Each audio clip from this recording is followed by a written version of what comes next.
I love what you say too about like you know your focus and intention is like sticking with craft growing, being like that being your focus. Where do you think that you fall within the Texas grower community? Because there are some states, and you being from Washington, I'm sure you've seen this and experienced this as well. There are some places where it is very craft. It is very like, I want to touch my plants. I want to talk to my plants. I want to see what they're doing every day. Check in on the girls. Like, how you doing, love? Like really pour, that into your plants. And then there are some growers that, they just grow at scale, which there's nothing wrong with either. But there's something really cool, in my opinion, about craft growing. That's like definitely my preference. So my question is do you see that being prevalent in the Texas grower community? In Texas, for sure. I like if a lot of other states, Florida, Washington, California, Oregon, they all got commercialized pretty quickly.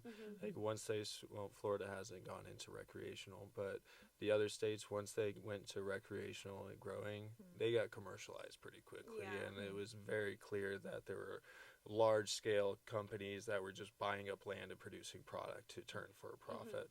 Versus Texas is like, one thing I really like about Texas is Texans love Texas. Yeah. Texas pride, yeah, totally. So I don't really see, like, look at how people are reacting to Tesla being here. It's not, there aren't very many people that are like, oh yeah, come on in. Yeah. They're all like, please go away, please. Don't let the door hit you. Yeah. And so There's I just think a lot of Californians here, y'all. Yeah.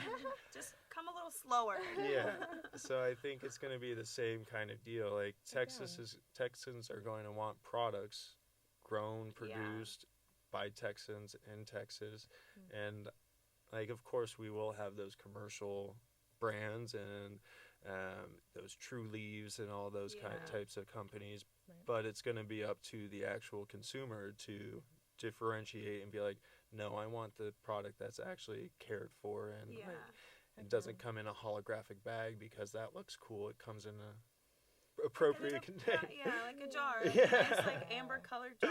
Yeah, like something with intention in it. Yeah. Well, do you ever like imagine a world or foresee the future where it's like, instead of having like barbecue cook-offs and stuff like that, people are like showing off their flower, and like we're actually like loving flower at that level? In We're my getting dreams, there. it's already happening. We are getting there. Heck Like yeah. we just had the Texas Hemp Cup, and Liz, who put that on, wonderful woman, she's trying to expand that and move into more events each year.